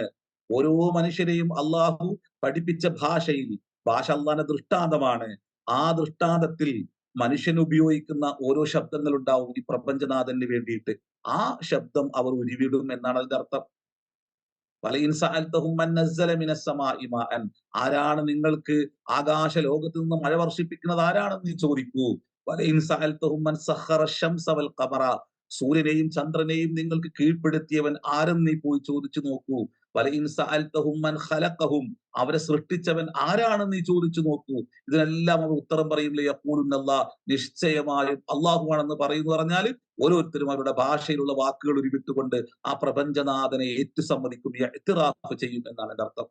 അല്ലെങ്കിൽ യഖൂലുനൽ അസീസുൽ അലീം, ഒരു മഹാജ്ഞാനിയാണ് അല്ലെങ്കിൽ ഒരു മഹാശക്തിയാണ് ഇതെല്ലാം സംവിധാനിച്ചിരിക്കുന്നത് എന്നവർ പറയും എന്നാണ്. അവിടെ അള്ളാഹു എന്നുള്ള വാക്ക് ഉപയോഗിച്ചിട്ടില്ല. അപ്പൊ മനുഷ്യന്റെ ഫിത്രിയായ ബോധാണ്. ആ ഫിത്രത്തിൽ നിന്ന് അള്ളാഹുവിന്റെ അളമത്ത് ബോധ്യപ്പെടാതെ പോകുമ്പോൾ, അള്ളാഹു റബ്ബാണ് എന്നുള്ളത് തിരിയാതെ പോകുമ്പോൾ, നമ്മൾ റബ്ബിനെ കുറിച്ച് കഴിഞ്ഞതിന് മുമ്പുള്ള ആയത്തിൽ നമ്മൾ പറഞ്ഞു, അവൻ റബ്ബാണ് എന്നുള്ളത് ബോധ്യപ്പെടാതെ പോകുമ്പോൾ അവൻ പലതിനെയും റബ്ബായി സ്വീകരിക്കും. റബ്ബായി സ്വീകരിക്കുക പിന്നെ ഭൂമിയിൽ കുഴപ്പമുണ്ടാക്കും. അതാണ് ഏറ്റവും വലിയ അപകടം. സ്വന്തത്തോട് തന്നെ അക്രമം കാണിക്കുകയും മറ്റുള്ളവനോട് അക്രമം കാണിക്കുന്നതിൽ അത് അവരുടെ അവരുടെ അവകാശമായിട്ട് കാണും. മറ്റുള്ളവനെ അപഹസിക്കുക, അവനെ നിന്ദിക്കുക, അവനെ ആക്രമിക്കുക, അവനെ തീ കൊളുത്തി കൊല്ലുക, അവൻ മരിച്ചു കിടക്കുന്നവനെ നെഞ്ചിലേക്ക് പോലും എടുത്തു ചാടി ക്രൂര വിനോദം നടത്തുക, അതുപോലും ക്യാമറയിൽ പകർത്തുക. അതിന്റെ അവരുടെ മനസ്സിലുള്ള ഒരു വല്ലാത്തൊരു പിശാച് സൃഷ്ടിക്കുന്ന ഒരു ഭീകരമായ ഒരു അന്തരീക്ഷം ഉണ്ട് എന്നുള്ളതാണ്. കൂട്ടം ചേർന്നുകൊണ്ട് മനുഷ്യരെ ആക്രമിക്കുക, എന്നിട്ട് അവിടെയെല്ലാം തന്നെ ഒരു പ്രത്യേക ശബ്ദങ്ങൾ ഇങ്ങനെ ഉരുവിടുക. ഇത് ഷിർക്ക് ചെയ്യുമ്പോണ്ടാകുന്ന, ആ ഷിർക്ക് മൂത്ത് കുഫറിലേക്ക് പോകുമ്പോണ്ടാകുന്ന ഒരു ഭീകരമായ ഒരു അന്തരീക്ഷമാണിത്. ഇത് ഇനിയെല്ലാം കാണാൻ വേണ്ടി പോകുന്ന പൂരങ്ങളാണ് ഇനി നമ്മുടെ നാട്ടിൽ. അള്ളാഹു നമ്മളെ കാത്തുരക്ഷിക്കുമാറാവട്ടെ. അപ്പോ നമ്മൾ പറഞ്ഞു വന്ന വിഷയം, പിന്നെ ഇതുപോലെ നമ്മള് നന്നായി മനസ്സിലാക്കിയിട്ട് ഒരു സമൂഹത്തോട് നമ്മൾ പുലർത്തേണ്ട എല്ലാ നീതിബോധവും പുലർത്തേണ്ടതുണ്ട്. ഞാൻ അടിവരയിട്ട് പറയുന്നു, നമ്മുടെ നാട്ടില് അങ്ങനെ ഒരു സമൂഹത്തോട് സ്നേഹവും ആ സമൂഹത്തിന്റെ വിഷയത്തിൽ അള്ളാഹുവിന് വേണ്ടി നിലപാടൊന്നും സ്വീകരിച്ചവരല്ല.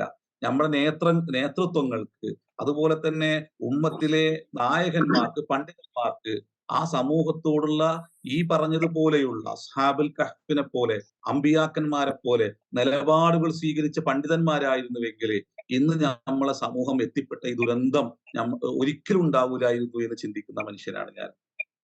എവിടെയാണ് നമ്മൾക്ക് അജണ്ടകൾ ഉള്ളത്? ആ സമൂഹത്തിന്റെ നന്മയ്ക്ക് വേണ്ടി എവിടെയാണ്, ആരാണ് അജണ്ടകൾ സ്വീകരിച്ചിട്ടുള്ളത്? നിങ്ങൾ ചിന്തിച്ചു നോക്കിയാണ്. നമ്മൾ ഈ ഖുർആൻ വായിക്കുന്നവരാണല്ലോ.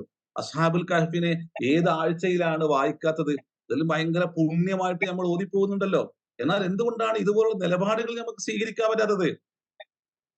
അതുകൊണ്ട് ഇവിടെ പിന്നെ അംർ ഖാലിദ് പറഞ്ഞു വെക്കുന്നത്, നിങ്ങൾ ആരുടെ പക്ഷം ചേരുന്നു? നിങ്ങളുടെ അസ്ഹാബുൽ കഹ്ഫിന്റെ പക്ഷം ചേരുന്നുവോ, അതോ ധിക്കാരികളായ ഒരു സമൂഹത്തിന്റെ പക്ഷം ചേരുന്നുവോ എന്ന് ചോദിക്കുന്നുണ്ട്. നിങ്ങള് ദജ്ജാലിന് മുമ്പേ വഴിയൊരുക്കുന്ന ദജ്ജാലുമാർക്ക് വേണ്ടി നിങ്ങൾ വാദിക്കുന്നുവോ, അതോ നിങ്ങൾ അസ്ഹാബുൽ കഹ്ഫിന്റെ നിലപാട് സ്വീകരിക്കുന്നുവോ എന്ന് ചോദിക്കുന്നുണ്ട്. സൂറത്തുൽ കഹ്ഫ് ഓതിപ്പോകുമ്പോൾ ഇവരുടെ ഒരു മനോവേദനയെ, ഒരു സമൂഹത്തോട് സ്വീകരിക്കുന്ന നിലപാടുകളെ നമ്മുടെ ഭൂമികയിൽ, നമ്മുടെ ഇടങ്ങളിൽ അങ്ങനെ നിലപാടുകളിൽ നമ്മൾ സ്വീകരിക്കുന്നുണ്ടോ?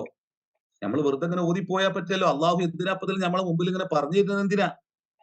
അല്ലെങ്കിൽ ഒരു നിസ്കാര സമയത്ത്, സ്വലാത്തിന്റെ സമയത്ത് മാത്രം ഇങ്ങനെ ഓതിയിട്ട് ഒരു നിർവൃതി കൊള്ളേണ്ട വചനങ്ങളാണോ ഇതെല്ലോ? അതിനപ്പുറം ജീവിതത്തിന്റെ ഇടങ്ങളിൽ, പച്ചയായ ജീവിത ഇടങ്ങളിൽ ഇതെല്ലാം തന്നെ വ്യാഖ്യാനിക്കുകയും കർമ്മതലത്തിൽ അവതരിപ്പിക്കുകയും ചെയ്യേണ്ട കാര്യങ്ങളാണോ? അങ്ങനെയല്ലെങ്കിൽ നമ്മള് അങ്ങനെ നിലപാടുകൾ സ്വീകരിച്ചിരുന്നെങ്കിൽ ഇന്ന് നമ്മളെ സമൂഹം ഇങ്ങനെ ആവൂലായിരുന്നു. ഈ അടിയും പിടിയും കലഹങ്ങളും കലാപങ്ങളും ഒന്നും ഈ ഉമ്മത്തിനിടയിൽ ഉണ്ടാവൂല. നമുക്കിപ്പോ അത് ഒഴിഞ്ഞ സമയമല്ലല്ലോ. എവിടെ നോക്കിയാലും അതാണ്. എന്താണ് അതിന് കാരണം? ഒരു സമൂഹത്തെ നമ്മൾ എല്ലാ അർത്ഥത്തിലും അവഗണിച്ചു എന്നാണ്. ഞങ്ങളുടെ ജീവിതത്തില് പ്രശ്നങ്ങൾ ഉണ്ടാകാൻ പാടില്ല. മറ്റുള്ളവനെ നോക്കുമ്പോൾ അവർക്ക് നല്ല മാതൃക ഉണ്ടായിരിക്കണം. ഇവർ ഉത്കൃഷ്ടരാണ് എന്ന് ബോധ്യപ്പെടണം. അവർക്ക് ഹിദായത്തിന് തടസ്സം സൃഷ്ടിക്കുന്ന ഒന്നും ഈ സമൂഹത്തിന്റെ ജീവിത പാതയിൽ ഉണ്ടാകാൻ പാടില്ല. അല്ലെങ്കിൽ അവരുടെ നിലപാടുകളിൽ ഉണ്ടാകാൻ പാടില്ല. അവരുടെ കൂട്ടായ്മയിൽ സംഭവിക്കാൻ പാടില്ല എന്നുള്ള നിലപാട് ഈ നായകന്മാർ സ്വീകരിച്ചിരുന്നുവെങ്കില് ഉമ്മത്ത് എത്രമാത്രം നല്ലൊരു ഉമ്മത്താവുമായിരുന്നു. അവരെ അവഗണിച്ചത് കൊണ്ടതാണ്, അവരെ അവഗണിച്ചു എന്നുള്ളത് കൊണ്ടാണ് ഇത്തരത്തിലുള്ള എല്ലാ പ്രശ്നങ്ങളും ഈ ഉമ്മത്തിൽ നിലനിൽക്കുന്നത് എന്ന് നമ്മൾ അടിസ്ഥാനപരമായിട്ട് മനസ്സിലാക്കേണ്ടതുണ്ട്. അതിനാല് അസ്ഹാബുൽ കഹ്ഫിന്റെ ഈ മനോവീര്യത്തെ, അതോടൊപ്പം തന്നെ ഒരു സമൂഹത്തോട് അവർ പുലർത്തുന്ന നീതിബോധത്തെ നമ്മൾ സ്വീകരിക്കേണ്ടതുണ്ട്. ഹൗലാഇ ഖൗമുന, അത് സ്നേഹത്തോടു കൂടിയുള്ള ഒരു വർത്താനാണ്. നമ്മുടെ പ്രിയപ്പെട്ട സമൂഹം എന്നാണ് ആ വാക്കിനർത്ഥം. ഇത്തഖദൂ മിൻ ദൂനിഹി ആലിഹ, അവർ പടച്ചോനെ കൂടാതെ പല ദൈവങ്ങളെ അവർ സ്വീകരിച്ചിരിക്കുന്നു. അവർക്കതിൽ ഒരു തെളിവ് നിരത്താൻ പറ്റൂല. അള്ളാഹുവിന്റെ പേരിൽ കള്ളം പറയുന്നതിനേക്കാൾ അക്രമി ആരുണ്ട് എന്ന് ചോദിക്കുകയാണ്. അപ്പോ നമ്മളും അസ്ഹാബുൽ കഹ്ഫിന്റെ പക്ഷം ചേരുകയും അവരെ പോലെ ഒരു സമൂഹത്തോട് വേദനയും അവരോട് നീതിബോധവുമുള്ള സമൂഹമായിട്ട് നമ്മൾ മാറുക. അള്ളാഹു നമ്മൾ അനുഗ്രഹിക്കട്ടെ. ലോകത്ത് ശാന്തിയും സമാധാനവും സൃഷ്ടിക്കുവാൻ പ്രപഞ്ചനാഥനായ അള്ളാഹുവിലേക്ക് ഹൃദയം കൊണ്ട് മടങ്ങുന്ന മുവഹിദീങ്ങളായ ആ ആളുകളായി അള്ളാഹു നമ്മളെ മാറ്റട്ടെ. അത് അത്തരം ഒരു ചിന്തയും വിചാരവും ഇല്ലാതെയായി പോയി കഴിഞ്ഞാൽ ലോകത്ത് മഹാ അപകടങ്ങൾ സംഭവിക്കും. അള്ളാഹു നമ്മളെ കാത്തുരക്ഷിക്കട്ടെ എന്ന് ആത്മാർത്ഥമായിട്ട് പ്രാർത്ഥിച്ച് ഇന്നത്തെ നമ്മളെ ചെറിയ ചർച്ച ഇന്ന് അവസാനിപ്പിക്കുകയാണ്. ആർക്കെങ്കിലും എന്തെങ്കിലും പറയാണ്ടെങ്കിൽ ഇൻഷാ അള്ളാഹ് പറയാവും. ഇതില് ഈ 15-ാമത്തെ ആയത്താണ് നമ്മൾ ഓതിയത്. ഹൗലായി ഖൗമു ഇത്തഖദൂ മിൻ ദൂനിഹി ആലിഹത്തൻ. ആലിഹത്ത് എന്നുള്ള ഇലാഹ് എന്നുള്ള പദം വേറെ ഒരുപാട് സ്ഥലങ്ങളിൽ ഇലാഹിന് ഒഴികെ അള്ളാഹുവിന് വെക്കാൻ പകരം വെക്കാവുന്നൊരു പദമാണല്ലോ ഇലാഹ് എന്നുള്ളത്. ആലിഹത്ത് അതിന് ബന്ധപ്പെട്ടല്ലേ ഉലൂഹിയത്ത് എന്നൊക്കെ. അള്ളാഹുവിന്റെ റുബൂബിയത്തും ഉലൂഹിയത്തും പറഞ്ഞ പോലെ ഉലൂഹിയത്തുമായി അത് ബന്ധപ്പെട്ട് ഒരുപാട് ആയത്തുകൾ വന്നിട്ടുണ്ടല്ലോ ഖുർആനില്, അല്ലേ? ആലിഹത്തുമായി ബന്ധപ്പെട്ട് നമ്മൾ ഇന്ന് വിശദീകരിച്ചതിൽ ഏറ്റവും പ്രധാനപ്പെട്ടത് കൗമ് എന്നുള്ള അർത്ഥത്തിലുള്ള വിശദീകരണമാണ്. നമ്മുടെ കൗമ് എന്നുള്ള തലത്തിൽ അവരെ പ്രബോധക സമൂഹം എന്നുള്ളവർക്ക് പ്രബോധിതർക്ക് ഉണ്ടാകുന്ന ഒരു ഗുണം എന്ന് വെച്ചാൽ ഓക്കെ. പക്ഷെ അതേ സന്ദർഭത്തിൽ ഇലാഹുമായി ബന്ധപ്പെട്ട ആരാധ്യൻ എന്ന അർത്ഥത്തിൽ അള്ളാഹുവിന് കൊടുക്കണമെന്ന ഒരു സംഗതി ഉണ്ടല്ലോ. ഇലാഹുക്കും ഇലാഹും വാഹിദും ലാ ഇലാഹ ഇല്ലാഹു എന്നൊക്കെ പറഞ്ഞു ഖാലൂ നഅ്ബുദു ഇലാഹക വഇലാഹ ആബായിക എന്നൊക്കെ പറഞ്ഞ സൂറത്ത് ബഖറയിലൊക്കെ പറയുന്ന അതുമായി ബന്ധപ്പെട്ട ഇലാഹ് എന്നും കൂടി നമ്മളെല്ലാം എന്താണ് ഇലാഹ് കൊണ്ട് ഉദ്ദേശിക്കുന്നത് കൊണ്ട് വിശദീകരിക്കുകയാണെങ്കിൽ വലാ തദൂ മഅല്ലാഹി ഇലാഹൻ ആഖറ ലാ ഇലാഹ ഇല്ലാഹു എന്നൊക്കെ പറയുന്നില്ലേ, അതും കൂടി ശരിക്കും ഉണ്ട്. അത് ശരിക്കും നമ്മൾ ഫഅലം അന്നഹു ലാ ഇലാഹ ഇല്ലല്ലാഹ് ഫഅലം എന്നാണല്ലോ. അപ്പൊ ഇലാഹ് എന്നുള്ള പ്രയോഗം ശരിക്ക് എന്താന്നുള്ളത് കൃത്യമായിട്ട് അള്ളാഹുവിന് അറിയലാണല്ലോ. ലാ ഇലാഹ ഇല്ലല്ലാഹ് പറയലല്ലോ. അപ്പൊ ആ ഇലാഹ് എന്താന്നുള്ളത് കൂടി വിശദീകരിക്കപ്പെടേണ്ടതാണെന്നുള്ളൊരു അഭിപ്രായം പങ്കുവെക്കണം ഈ വിഷയത്തില്. ഇവിടെ ഇലാഹ് എന്ന വാക്കിന്റെ ഒരു ബഹുവചനായിട്ടാണ് ഉപയോഗിച്ചിട്ടുള്ളത്. സലാം സാഹിബ് പറഞ്ഞ ഒരു പിന്നെ ഇന്നമാ ഇലാഹുക്കും ഇലാഹും വാഹിദ്. അപ്പോ ഇവിടെ വെച്ചാൽ അറബി ഭാഷയില് പൊതുവെ രണ്ട് വാക്കാണ് പ്രപഞ്ച സ്രഷ്ടാവുമായി ബന്ധപ്പെട്ട് ഉപയോഗിക്കുന്നത്. ഇലാഹ് എന്ന വാക്കാണ്. ഇലാഹി എന്ന വാക്ക് എന്ന് പറഞ്ഞാല് ആരാധ്യൻ എന്ന അർത്ഥത്തിലാണ് അത് ഉപയോഗിക്കുന്നത്. ദൈവം, ആരാധ്യൻ നമ്മൾ അത് ഉപയോഗിക്കുന്നത്.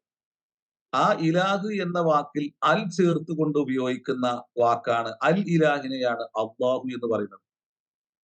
അപ്പോ ഒരു അറബിയെ സംബന്ധിച്ചിടത്തോളം ആ അറബി ഭാഷയിൽ പിറന്നു വീണ ആ ഭാഷ പിന്നെ കുഞ്ഞു കാലത്തെ സംസാരിക്കുന്ന ഒരു വ്യക്തിനെ സംബന്ധിച്ചിടത്തോളം അയാൾക്ക് ഈ രണ്ട് വാക്കിന്റെയും ശരിയായ അർത്ഥം അറിയുന്നുള്ളതാണ്. അപ്പോ ആലിഹത്ത് എന്നുള്ളത് കൊണ്ട് അതിനെ സ്ഥാനത്തും അസ്ഥാനത്തും പ്രയോഗിക്കുന്ന ഒന്നാണെന്നോ എന്നാൽ അതിൽ അൽ ചേർത്ത് ഉപയോഗിക്കുന്ന അള്ളാഹു എന്നുള്ള വാക്ക് ഒരിക്കലും അസ്ഥാനത്ത് ഉപയോഗിക്കില്ല എന്നോ ഒരു അറബി ഭാഷയിൽ പിറന്നു വീണ ഒരു ബഹുദൈവാരാധകനായ വ്യക്തിയാവട്ടെ, ഒരു നിരീശ്വരവാദി ആവട്ടെ, അവന് പോലും അറിയുന്നുള്ളതാണ്. കാരണം ഉണ്ടാവട്ടെ ഇല്ലാതിരിക്കട്ടെ, ഒരു നിരീശ്വരവാദിയെ സംബന്ധിച്ചിടത്തോളം അത് ഒരു പ്രപഞ്ചനാഥനായ ഒരു ശക്തിക്ക് മാത്രമേ ചേരുള്ളൂ എന്ന് അയാൾക്കറിയാം, അള്ളാഹു എന്നുള്ള വാക്ക്. എന്നാൽ ഇലാഹ് എന്നുള്ള വാക്ക് അവര് സൃഷ്ടിക്കുന്ന, അവര് നിർമ്മിക്കുന്ന ഏതൊരു വസ്തുവിനും വകവെച്ചു കൊടുക്കാൻ പറ്റുന്ന ഒന്നാണെന്നും ഒരു അറബിക്കറിയാം. അതുകൊണ്ടാണ് മക്കയിലെ അറബികള് അവര് അള്ളാഹു എന്നുള്ള വാക്ക് അവര് ഉരുവിട്ടിരുന്നത്, ഉപയോഗിച്ചിരുന്നത് പ്രപഞ്ചനാഥനായ ഏകനായ ഒരു ശക്തിക്ക് വേണ്ടി മാത്രമാണ്. മക്കിയായ സൂറത്തുകൾ നിങ്ങൾ എടുത്ത് പരതി കഴിഞ്ഞാൽ അവിടെ അള്ളാഹു എന്നുള്ള വാക്ക് കുറവേക്കാരം, റബ്ബ് എന്നുള്ള വാക്ക് കൂടുതൽ ഉപയോഗിച്ചിട്ടുണ്ടാവും. അതിന് കാരണമുണ്ട്. അള്ളാഹു എന്നുള്ള വാക്കുകൊണ്ട് അവരൊരു ഏകനായ സത്യത്തെ സമ്മതിക്കുന്നുണ്ട്, പക്ഷേ അവൻ റബ്ബാണ് എന്നുള്ളതിൽ അവർക്ക് പ്രശ്നം ഉണ്ടായിരുന്നു എന്നുള്ളതാണ്. അപ്പൊ അവര് ശകുനം പിന്നെ പുറത്തു പോകുമ്പോൾ അവര് അവിടെ പ്രതിഷ്ഠിച്ചു വെച്ചിരുന്ന വസ്തുക്കളിൽ നിന്നാണ് അവർ സഹായം തേടുക. അതെന്തോ നമ്മളെ സംരക്ഷിക്കുന്നു എന്നുള്ളൊരു ബോധമായിരുന്നു ഓൽക്കുണ്ടായിരുന്നത്. ഇന്ന് നമ്മളെ നാട്ടിൽ നിലനിൽക്കുന്നത് പോലെ ഓരോന്നിനും ഓരോ റബ്ബുകളാണ്. അതുകൊണ്ടാണ് പണ്ഡിതന്മാര് പിന്നീട് തൗഹീദുൽ ഉലൂഹിയ, തൗഹീദുൽ റുബൂബിയ എന്നെല്ലാം പറഞ്ഞുകൊണ്ട് തൗഹീദിനെ വീണ്ടും വിശദീകരിക്കുന്നത്. അതുകൊണ്ടാണ് ഒരു ഇലാഹിനെ സംബന്ധിച്ചാൽ മാത്രം പോരാ. ഇലാഹുണ്ടെന്ന് നമ്മളിപ്പോ നേരത്തെ പറഞ്ഞതുപോലെ മനുഷ്യന്റെ ഒരു ഫിത്രത്താണ്. അതിനെ എഴുത്തിറാഫ് ചെയ്താൽ മാത്രം പോരാ, അത് റബ്ബാണ് എന്ന് കൂടി സമ്മതിക്കണം. തന്നെയല്ല, അള്ളാന്റെ അസ്മാ സിഫാത്തിലെ തൗഹീദിനെ കൂടി അംഗീകരിക്കണം. അതിന് വേറൊരാൾക്ക് വെച്ചു കൊടുക്കാൻ പാടില്ല. അപ്പൊ ഇങ്ങനെ പണ്ഡിതന്മാര് പിന്നീട് തൗഹീദിനെ മൂന്നായിട്ട് വിശദീകരിക്കുകയും പരിചയപ്പെടുത്തുകയും പഠിപ്പിക്കുകയും ചെയ്യുന്ന അതുകൊണ്ടാണ്. നമ്മളെ ജീവിതത്തിൽ ഒരിക്കലും പിഴവ് സംഭവിക്കാതെ ഇരിക്കാൻ വേണ്ടിയിട്ടാണ് അങ്ങനെ കീറി മുറിച്ചിട്ട് തൗഹീദിനെ പഠിപ്പിക്കുന്നത്. തൗഹീദുൽ ഉലൂഹിയ, തൗഹീദുർ റുബൂബിയ, തൗഹീദു ഫി അസ്മാഇല്ലാഹി വസിഫാത്തിഹി എന്നെല്ലാം പറഞ്ഞിട്ട് പിന്നെ പണ്ഡിതന്മാര് അങ്ങനെ അതിനിങ്ങനെ മൂന്നായി വിഭജിച്ച് അതിന്റെ ഉള്ളിലുള്ള ഓരോന്നും പഠിപ്പിക്കുന്നത് അതുകൊണ്ടാണ്. ഇതെല്ലാം നമ്മള് പറയുമ്പോഴേ നമ്മള് വളരെ മാന്യമായ സമീപനങ്ങൾ സ്വീകരിക്കണം. നമുക്ക് കേരളത്തില് ആ മാന്യത നഷ്ടപ്പെട്ടു പോയതാണ്. നമുക്ക് തന്നെ ഇടയിൽ പല പ്രശ്നങ്ങൾ ഉണ്ടായിട്ടാണ്. എപ്പോഴും നമ്മള് അള്ളാഹു എങ്ങനെയാണോ സംസാരിക്കുന്നത്, അമ്പിയാക്കന്മാർ എങ്ങനെയാണോ മനുഷ്യരോട് മാന്യമായിട്ട് ഇടപെടുന്നത്, അതുപോലെ നമ്മൾ ഇടപെടണം. അത് ഉമ്മത്തിന്റെ ഉള്ളിലാണെങ്കിലും ശരി, പുറത്താണെങ്കിലും ശരി. അപ്പൊ ഇവിടെ ആലിഹത്ത് എന്നുള്ളത് ഇലാഹ് എന്ന് പറയുന്ന ഒന്നിന്റെ ജമാണ്. അവര് കുറെ ദൈവങ്ങളെ സ്വീകരിച്ചിരിക്കുന്നു. ഞാൻ പറഞ്ഞതെന്ന് വെച്ചാൽ ഈ റബ്ബ് എന്നുള്ളത് ശരിക്കും നമ്മളും മാലിക്, റബ്ബിന്നാസ്, മലിക്കിന്നാസ്, ഇലാഹിന്നാസ് എന്നൊക്കെ നമ്മൾ പറയുന്നുണ്ടല്ലോ. യഥാർത്ഥത്തിൽ നമ്മളൊന്നും കൂടിയൊക്കെ അത് നമ്മളെ ചർച്ചയിൽ വരേണ്ടതാണ്. ഈ ആയത്തുകളൊക്കെ വരുമ്പോൾ പ്രത്യേകിച്ച് അതിൽ ഊന്നിക്കൊണ്ട് പറഞ്ഞാൽ എന്താണ് ഇലാഹ് എന്നുള്ളത്. ഇപ്പൊ റബ്ബിനെ കുറിച്ച് 151 തവണ ഖുർആൻ തന്നെ പറഞ്ഞിട്ടും 500-ലേറെ തവണ റബ്ബ് എന്നുള്ളത് ഒറ്റക്ക് മാത്രം 151 തവണയും 500-ലേറെ തവണ റബ്ബ് പ്രതിപാദിച്ചിട്ടുണ്ടായിരുന്നു. അള്ളാഹുവിനെ പറയിലേറെ കൂടുതൽ റബ്ബ് എന്ന് പ്രയോഗിച്ചു എന്ന് പറഞ്ഞു. യഥാർത്ഥത്തിൽ അതുപോലെ തന്നെയാണ് ഇലാഹ് എന്നുള്ളത് റബ്ബ് എന്നുള്ളത് രണ്ടും വ്യതിരക്തമായിട്ട് മനസ്സിലാക്കുന്ന ഒരു തരത്തിലേക്ക് നമ്മൾ ഒന്നും കൂടി മൂന്നാമായിരുന്നു പറഞ്ഞത്. അതിനകത്ത് ഓരോന്നും കൂടി നമ്മളെ ചർച്ച ചെയ്യണം. നമ്മളെ റബ്ബ് എന്നുള്ള വളരെ പ്രധാനപ്പെട്ട ആളാണ്. രക്ഷിതാവ് എന്നുള്ള അർത്ഥത്തിൽ നമ്മൾ കാണാൻ റബ്ബ് എന്ന ഒരു അള്ളാഹു അസ്മാഉൽ ഹുസ്നയിൽ പെട്ടാണല്ലോ. ഇതൊന്നും പറഞ്ഞു പോകല്ലാണ്ട് യഥാർത്ഥത്തിൽ റബ്ബായിട്ട് നമ്മൾ കാണാത്തതുകൊണ്ടാണ് ഇന്നുള്ള നമ്മുടെ പല പ്രശ്നങ്ങളും എന്നുള്ള തോന്നിപ്പോവുക. റബ്ബിനെ പിന്നെ പരിചയപ്പെടുത്തുന്നോർത്തും ദഅവാ രംഗത്ത് സംഗതിയാണെങ്കിലും ആ രക്ഷിതാവുകൾ ഇപ്പൊ അള്ളാഹു എന്ന് പറയുന്നതിന് പകരം അള്ളാഹു എന്ന് പറയുമ്പോൾ എല്ലാം കൂടി ഉൾപ്പെട്ട അതിന് വേറെ പദമല്ലല്ലോ. അപ്പൊ അതെന്താണ് രണ്ടാണല്ലോ നമ്മളെ ആ ബോധ്യത്തിൽ ഉൾപ്പെടുത്തേണ്ടതല്ലേ. അള്ളാഹു നിങ്ങൾ പറഞ്ഞല്ലോ അള്ളാഹുവിന്റെ മലയാള പേര് ഇപ്പൊ ദൈവം എന്ന് പറയുമ്പോൾ ഒരു പരിമിതത്വം പലരും ചോദിക്കുന്ന ചോദ്യമാണ്. അതുപോലെ നിങ്ങൾ പറഞ്ഞ ഒരു സംഗതി ഇപ്പൊ നേരത്തെ ഓരോ സമൂഹത്തിലും മലയിനോടാണ് പ്രബോധനം ചെയ്യേണ്ടത്, പൊതുസമൂഹത്തിനോട് പറയേണ്ടതെല്ലാം ഒരു വാദഗതി ഇന്ന് സമൂഹത്തിൽ വളർന്നു വരുന്നുണ്ട്. കാരണം എല്ലാ പ്രവാചകന്മാരും മലയിനോടാണ്, ആ കാലഘട്ടത്തിലെ ഭരണാധികാരികളോടാണ്, അല്ലെങ്കിൽ അവരെ നിയന്ത്രിച്ചിരുന്ന സമൂഹമാണ്. ആ സമൂഹത്തെ മാറ്റലാണ് ഏറ്റവും പ്രധാനപ്പെട്ടത്. ഇപ്പൊ ഈ അടുത്തൊരു ദിവസം ഒരു ചർച്ചയിൽ ഒരാൾ പറഞ്ഞ ഒരിക്കലും നമ്മൾ പൊതുസമൂഹത്തിനോടല്ല ഇത് പറയേണ്ടത്. ദഅവത്ത് നടത്തുക എന്നുള്ളത് പൊതുസമൂഹത്തിനോടല്ല പ്രവാചകന്മാരൊക്കെ ചെയ്തത്. ഇപ്പോ അവിടുത്തെ മലയിനോടാണ്. നിങ്ങൾ ഇത് പറഞ്ഞപ്പോ പറയാൻ മാത്രം അങ്ങനെ ഒരു കാഴ്ചപ്പാടും പല സമൂഹത്തിലും വളർന്നു വരുന്നുണ്ട്. അതിനെക്കുറിച്ച് ഇല്ല, അങ്ങനല്ല, അത് സമയം ഉണ്ടെങ്കിൽ തെറ്റാണ്. പറയാം. കാരണം നമ്മള് പറയുമ്പോൾ അവിടെ ആധികാരികമായിട്ട് മുന്നിൽ നിന്ന് സംസാരിക്കുന്ന അധികാരികളാണ്. അതിന് ഒരു പ്രത്യേക തേട്ടുണ്ട്. ഇപ്പൊ ഞാൻ ഈ പറഞ്ഞു വന്ന സംഭവങ്ങൾക്കെല്ലാം ഒടുവില് പിന്നീട് സുമ്മ ബഅസ്ന ഇലാ ഫിർഔ സുമ്മ ബഅസ്ന മൂസ ഇലാ ഫിർഔന വ മലഇഹി എന്ന് പറയുന്നുണ്ട്. അതിനുശേഷം ഈ പ്രവാചകന്മാർക്കെല്ലാം ശേഷം നാം മൂസയെ ഫറോവയിലേക്കും അവരുടെ കിങ്കരന്മാരിലേക്കും അവരുടെ മറ്റു പിന്നെ എന്താ ഇലാ ഫിർഔന വ മലഇഹി കൂട്ടാളികളിലേക്കും നാം നിയോഗിച്ചു എന്ന് പറയുന്നുണ്ട്. അപ്പൊ അധികാരികൾ എന്നും അവർക്ക് പ്രവാചകന്മാർ ഉയർത്തിയ ഒന്നിന്റെ മർമ്മം അറിയുമായിരുന്നു എന്നാ. റസൂലുള്ള എല്ലാവരെയും അല്ലേ പിന്നെ വിളിച്ചു കൂട്ടുന്നത്. അപ്പൊ അവിടെ മുന്നിൽ നിന്ന് പിന്നെ സംസാരിച്ചത് ആരാണ്? മുന്നിൽ നിന്ന് സംസാരിച്ചത് അബൂജഹലാണ്. എന്താ അബൂജഹൽ സംസാരിക്കാൻ കാരണം എന്താണ്? കാരണം ഓർക്ക് അതിന്റെ മർമ്മം അറിയുന്ന ഒരു വിഷയം. എങ്ങനെയാണ് ഞങ്ങളുടെ കസാരകൾ നിലനിർത്തിക്കൊണ്ടു പോകേണ്ടത്, അധികാരങ്ങൾ എങ്ങനെ നിലനിർത്തേണ്ടതെന്ന് നമ്മളെക്കാളും അവിടെ ഇരിക്കുന്ന ആൾക്കാർക്ക് അറിയും. അപ്പൊ കൈവിരൽ ഉയർത്തിയ ഓർക്കറിയാം എന്തിനാ ഇയാൾ കൈ ഉയർത്തിയതെന്ന്. അതൊരു അത് ആ ഒരു സൈക്കോളജി നന്നായിട്ട് അറിയും ഒരു അധികാര പീഠത്തിൽ ഇരിക്കുന്ന ഒരാൾക്ക്. അതുകൊണ്ട് ഒരു വ്യക്തി എന്തെങ്കിലും പറഞ്ഞു കഴിഞ്ഞാല് അവരിൽ നിന്നാണ് ആദ്യം പ്രതികരണം ഉണ്ടാകുക. അതുകൊണ്ട് ആ തബ്ബല്ലക്ക് എന്ന് പറയുന്നത് അത് അയാളോട് മാത്രം അബൂജഹലിനോട് മാത്രം സംസാരിച്ചത് കൊണ്ടല്ല. പ്രവാചകന്മാർ എപ്പോഴും പൊതുസമൂഹത്തോടാണ് സംവദിക്കുക. യാ കൗമി എന്ന് വിളിച്ചിട്ടാണ് സംവദിക്കുക. പക്ഷെ ആ കൗമിന്റെ ഇടയിൽ അവരെ നയിക്കുന്ന നായകന്മാരുണ്ടാവും. ആ നായകന്മാർക്കറിയാം ഇയാൾ പറഞ്ഞതാണ് ചെയ്തു കഴിഞ്ഞാല് ഞങ്ങൾ അധികാരങ്ങൾ എങ്ങനെ നഷ്ടപ്പെട്ടു പോകണമെന്നും ഞങ്ങൾ ഇവരെ ചൂഷണം ചെയ്തിട്ടുണ്ടാക്കുന്ന സമ്പത്ത് എങ്ങനെ ഞങ്ങൾക്ക് നഷ്ടപ്പെടാൻ വേണ്ടി പോണു എന്നും ഓർക്കറിയും. കാരണം ഖൂലു ലാ ഇലാഹ ഇല്ലല്ലാഹ് എന്ന് മുഹമ്മദ് റസൂലുള്ള പറയുമ്പോൾ അബൂജഹലിനെ അവിടെ നിന്ന് നന്നായി തിരിയുമല്ലോ. പറയണത് ആരാണ്? തന്റെ പൗത്രനാണ് പറയണത്. അതിന്റെ ഉള്ളിൽ അത് സത്യാന്ന് ഓൽക്കറിയാം. എന്താണ്? ഓല് അവിടുത്തെ ആളുകളെ ചൂഷണം ചെയ്തവരായിരുന്നു. അതുകൊണ്ട് ആ കഅബയിൽ അന്ന് അവർ പ്രതിഷ്ഠിച്ച പ്രതിമകളെ പൂജാരിയായിരുന്നു അയാള്. അപ്പൊ അദ്ദേഹത്തിന് അറിയാം ഇത് നടപ്പാക്കി കഴിഞ്ഞാൽ ഉണ്ടാകുന്ന അപകടം എന്താണെന്നും നഷ്ടപ്പെടാൻ വേണ്ടി പോകുന്ന ബിസിനസ് എന്തൊക്കെയാണെന്നും അവർക്കറിയാം. ഇന്നും ലോകത്തെ തന്നെ പ്രശ്നം. അല്ലാതെ അമ്പിയാക്കന്മാർ അവരോട് മാത്രം സംസാരിച്ചു എന്നുള്ളതല്ല. പക്ഷേ അങ്ങനെ നിയോഗിച്ച പ്രവാചകന്മാരുണ്ട്. അതാണ് മൂസാ നബി അലൈഹി സ്വലാം. പിന്നെ നാം എന്താക്കി? മൂസാ നബിയെ ഫറോവയിലേക്കും അദ്ദേഹത്തിന്റെ അധികാര വൃന്ദങ്ങളിലേക്കും നാം നിയോഗിച്ചു. ബിഹ, പക്ഷേ അതിനോട് അവർ ധിക്കാരപൂർവം പിന്നെ നിലപാടുകൾ സ്വീകരിച്ചു. പിന്നെ മൂസാ നബി പറയാണ് ഖാല മൂസ യാ ഫിർഔൻ. മൂസാ നബി സംബോധന ചെയ്യുന്ന ഫിർഔനെയാണ്. ഖാല മൂസ യാ ഫിർഔൻ ഇന്നി റസൂലുൻ മിർ റബ്ബിൽ ആലമീൻ എന്ന് പറഞ്ഞിട്ട് മൂസാ നബി ഫറോവയോട് നേരിട്ട് സംവദിക്കുകയാണ്. ഞാൻ പറഞ്ഞതെന്ന് വെച്ചാൽ ഇത് ഇന്നത്തെ ഒരു പുതിയൊരു ഒരു വാദഗതിയാണ്.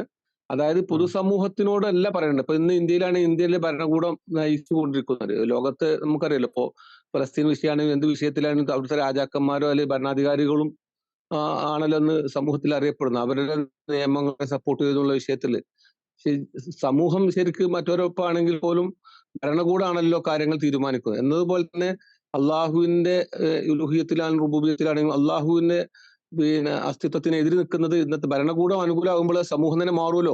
ആ അർത്ഥത്തിൽ അവരോടാണ് ചെയ്യേണ്ടതെന്നുള്ള ഒരു ഇത് സമൂഹത്തിൽ പരക്കുണ്ട്. പരക്കല്ല, ചില ആളുകളെങ്കിലും അതുമായി ബാധിക്കുന്നത്. അതുകൊണ്ട് നമ്മൾ പൊതുസമൂഹത്തിനോട് പറയുന്ന പകരം മലയിനോട്, ഇപ്പോഴത്തെ മുഖ്യമന്ത്രി, പ്രധാനമന്ത്രി, ഇവിടെ ഭരിക്കുന്ന ആളുകൾ, എക്സിക്യൂട്ടീവ് ആണെങ്കിലും ജുഡീഷ്യറി, അങ്ങനെ ഉയർന്ന തലത്തിലുള്ള ആൾക്കാരോട് ആ സമൂഹത്തെ നിയന്ത്രിക്കുന്ന ആളുകൾ മാറുമ്പോഴാണ് സമൂഹം മൊത്തം മാറുന്നത്. അതുകൊണ്ട് ആ സമൂഹത്തിനോടാണ് നമ്മൾ പ്രബോധനം ചെയ്യുന്നത്. യഥാർത്ഥത്തിൽ നമ്മൾ ആ പ്രബോധനം നടക്കുന്നില്ല എന്ന് പറയുന്നുണ്ട്. അപ്പൊ അതിനെക്കുറിച്ച് ഞാൻ ചോദിച്ചത്. കാരണം ഫിറോവിനോടും മലയിനോടും എന്ന് പറഞ്ഞാൽ ഫിറോവിന്റെ പ്രവൃത്തികളോട്, അതായത് ആ സമൂഹം എന്നതിലുപരി പിന്നെ അവരെ നിയന്ത്രിക്കുന്ന സമൂഹത്തിനോടാണ് പറയേണ്ടത് എന്നുള്ള ഒരു ഇത് വെച്ചുകൊണ്ട്, അതല്ല ഇപ്പൊ നമ്രൂദിനോടായിരുന്നല്ലോ, പിന്നെ മറ്റ് ഓരോ പ്രവാചകന്മാരും ആ സമൂഹത്തിലെ അവരെ നിയന്ത്രിക്കുന്ന സമൂഹത്തിനോടായിരുന്നു പ്രബോധനം ചെയ്തത് എന്നുള്ളൊരു വാദഗതിയെ കുറിച്ചാണ്. ഒന്നത് പൂർണ്ണമായിട്ട് തെറ്റാണ്. കാരണം എന്നും സമൂഹത്തില് പ്രവാചകന്മാർ സംസാരിച്ചത് സാധാരണക്കാരോടും പിന്നെ മാറ്റങ്ങൾ നടന്നതും സാധാരണക്കാർക്കിടയിലാണ്. സാധാരണക്കാർക്കിടയിൽ മാറ്റം വരുമ്പോ സ്വാഭാവികമായിട്ട് പിന്നെ അവരങ്ങ് നേരാകണം, അല്ലെങ്കിൽ അവരങ്ങ് നശിച്ചു പോക്കാണ്. അക്രമികൾ അങ്ങ് നശിച്ചു പോക്കാണ്.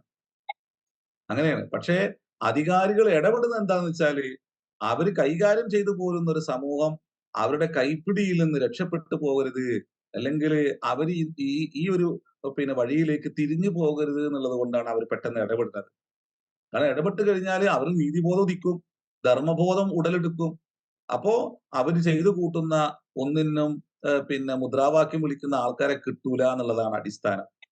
അല്ലാതെ അമ്പിയാക്കന്മാരെ എല്ലാവരും അധികാരികളോട് സംവദിച്ചു, നമ്മളും അധികാരികളോടാണ് സംസാരിക്കേണ്ടത് പറയുന്ന ആ വാദം തികച്ചും തെറ്റാണ്.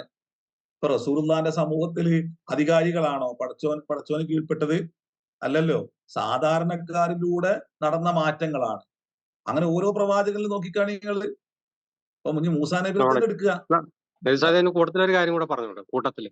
ആ അള്ളാഹു നബി സ്വല്ലല്ലാഹു അലൈഹി വസല്ലമയെ തിരുത്തിയിട്ടുണ്ടല്ലോ. അബസ വതവല്ല അൻ ജാഉൽ അഅ്മ പറഞ്ഞിട്ട് ഏറ്റവും നിസ്സാരനായ ഒരു വ്യക്തി വന്നപ്പോൾ മുഖം തിരിച്ചതിന് വളരെ അതെ അല്ലേ? അതെ അതെ. അതൊക്കെ സാധാരണക്കാരെയാണ് കൈകാര്യം ചെയ്യേണ്ടതെന്നുള്ളതാണ് എന്ന് മനസ്സിലാക്കേണ്ടത്. തീർച്ചയായിട്ടും അവര് മാറിക്കഴിഞ്ഞാൽ ഓട്ടോമാറ്റിക് ആയിട്ട് മറ്റുള്ളവർ മാറുന്ന. കാരണം ഇവര് നിലനിൽക്കുന്നു എന്നുള്ളതാണ് അവരുടെ നിലനിൽപ്പിന്റെ ആധാരം. അതിനാൽ ഇവരെ മോചിപ്പിക്കൂല എന്നുള്ളതാണ്. അതുകൊണ്ടാണ് റബീഅ ബിൻ ആമിർ റളിയല്ലാഹു അൻഹു എന്നോട് റോമ ചക്രവർത്തി ചോദിക്കുന്ന ചോദ്യത്തിനുള്ള ഉത്തരം എന്താണ്? ഖദ് ജഇനാ ലിനുഖ്രിജൻ നാസ മിൻ ഇബാദത്തിൽ ഇബാദി ഇലാ ഇബാദത്തില്ലാഹി വഹദാന. മനുഷ്യരെ അടിമകളാക്കിയ മനുഷ്യരെ ആരാണ് അവിടെ മനുഷ്യര്? അവർ അധികാരികളാണ്. അധികാരികൾ അടിമകളാക്കിയ ഭൂരിപക്ഷ മനുഷ്യരെ രക്ഷിക്കാൻ വേണ്ടി വന്നവരാണ് ഞങ്ങൾ എന്നാ ആ പറഞ്ഞ വർത്താനത്തിന്റെ അർത്ഥം. വമിൻ ജൗരിൽ അദിയാനി ഇലാ അദ്ലിൽ ഇസ്ലാം. മതങ്ങളുടെ ഞെരുക്കത്തിൽ നിന്നും അക്രമത്തിൽ നിന്നും അള്ളാഹുവിന്റെ ജീവിത മാർഗത്തിന്റെ നീതിബോധത്തിലേക്ക് കൈപ്പിടിക്കാൻ വേണ്ടി വന്നവരാണ് ഞങ്ങള്. വമിൻ ലീഖി ദുനിയ ഇലാ സഅതിഹാ. ഈ ജീവിതത്തിന്റെ കുടിസിൽ നിന്ന് അതിന്റെ വിശാലതയിലേക്ക് കൊണ്ടുപോകാൻ വേണ്ടി വന്നവരാണ് ഞങ്ങള്. അപ്പൊ സാധാരണക്കാരനാണ് അടിസ്ഥാനപരമായിട്ട് സംബോധന ചെയ്യേണ്ടത്. അവര് മാറിക്കഴിഞ്ഞാല് ഓട്ടോമാറ്റിക്കലായിട്ട് മാറും. ഇപ്പം നേരത്തെ നമ്മളെ മാലിക് സാഹിബ് പറഞ്ഞതുപോലെ റസൂലുള്ള മക്കയിലെ പ്രമാണിമാരോടൊത്ത് സംസാരിച്ചു കൊണ്ടിരിക്കുമ്പോഴാണല്ലോ ഉമ്മ മക്തൂം റളിയല്ലാഹു അൻഹു കേറി വരുന്നത്. അപ്പൊ അദ്ദേഹം വന്നപ്പോ അദ്ദേഹത്തിന് ചെവി കൊടുക്കാതെ റസൂലുള്ള അവരോട് ഇങ്ങനെ സംസാരിച്ചുകൊണ്ടിരുന്നു എന്നാ. അവിടെ പടച്ചോന് ഇടപെടുകയാണല്ലോ. അബസവത്തവല്ല, നീ മുഖം തിരിച്ചുവല്ലേ, അൻജാഅഹുൽ അഅ്മ, ഒരു അന്ധനായ മനുഷ്യൻ നിന്റെ അരികിൽ വന്നപ്പോൾ എന്ന് പറഞ്ഞിട്ട് റസൂലുള്ളാഹിനെ ശാസിക്കുകയാണല്ലോ ചെയ്യുന്നത്. അവിടെ നമ്മള് ശരിക്കും സാധാരണക്കാർക്കിടയിൽ തന്നെയാണ്. കാരണം അവരേ മാറുള്ളൂ. ഇപ്പൊ മൂസാ നബിന്റെ സമൂഹത്തിൽ ആരാ മാറിയത്? മൂസാ നബിന്റെ സമൂഹത്തിൽ അവര് സാഹിര്യങ്ങളായിട്ട് കൊണ്ടുവന്ന ആളുകൾ തന്നെയല്ലേ മാറുന്നത്. അപ്പൊ മൂസാ നബി ചോദിക്കാൻ അടയാളം എന്താണ്? അല്ല, ഫറോവ ചോദിക്കാണ്. അപ്പൊ പറയാണ്, അപ്പോ അധികാരികൾ പറയാണ്, ഖാലൽ മലഉ മിൻ ഖൗമി ഫിർഔന ഇന്ന ഹാദാ ലസാഹിറുൻ അലീം. ഇയാള് വല്ലാത്ത ഭയങ്കര അറിവുള്ള ഒരു സാഹിറാണെന്നാണ് മൂസാ നബിയെ കുറിച്ച് പറഞ്ഞത്. അപ്പൊ പറഞ്ഞ ഇനി എങ്ങനെയാണ് യുരീദു അൻ യുഖ്രിജകും മിൻ അർദികും. ഇയാൾ നിങ്ങളെ നാട്ടിൽ നിങ്ങൾ രക്ഷിച്ചു കൊണ്ടുപോകും. കണ്ട, അതാണ് അതിന്റെ രാഷ്ട്രീയ തന്ത്രതാണ്. രാഷ്ട്രീയക്കാരെ തിരിയുന്ന ഇയാൾ എന്താ ചെയ്യാൻ വേണ്ടി പോണേന്ന്. അൻ യുഖ്രിജകും മിൻ അർദികും ഫമാദാ തഅ്മുറൂൻ. അപ്പൊ അയാൾ പറയാം, അനി നമ്മൾ എന്താ ചെയ്യേണ്ടത്? വേഗം പറയും. വഖാലൽ മലഉ മിൻ ഖൗമി ഫിർഔന ഇന്ന ഹാദാ ലസാഹിറുൻ അലീം യുരീദു അൻ യുഖ്രിജകും മിൻ അർദികും ഫമാദാ തഅ്മുറൂൻ. ഇനി എന്താ വേഗം പറയുന്ന? അപ്പൊ പറയാം, ഖാലു അർജിഹു വ അഖാഹു വ അർസിൽ ഫിൽ മദാഇനി ഹാശിരീൻ. ഇനി നമ്മൾ ഇവനെ തകർക്കാന് നമ്മൾ എന്താക്കണം? നമ്മൾ മദാഇനിൽ നിന്ന് വളരെ നിപുണരായ ആൾക്കാരെ കൊണ്ടുവരണ. യഅ്തൂക ബികുല്ലി സാഹിരിൻ അലീം. എല്ലാ നിപുണരായ ആളുകളെ കൊണ്ടുവരണമെന്നാ. വജാഅ അസ്സഹറത്തു ഫിർഔന ഖാലു ഇന്ന ലനാ ലഅജ്റൻ ഇൻ കുന്നാ. ഇവിടെ എന്താണ് പുതിയ ലോകത്തെ ചർച്ചകളാണ് ഇവിടെ പറഞ്ഞുകൊണ്ടിരിക്കുന്നത്. ഇന്നത്തെ പുതിയ ലോകത്തെ ചർച്ചകൾ. സുബ്ഹാനല്ലാഹ്. സമയം പോകണ്ട, സമയം. അപ്പോ അള്ളാഹു അനുഗ്രഹിക്കട്ടെ. ഓക്കെ.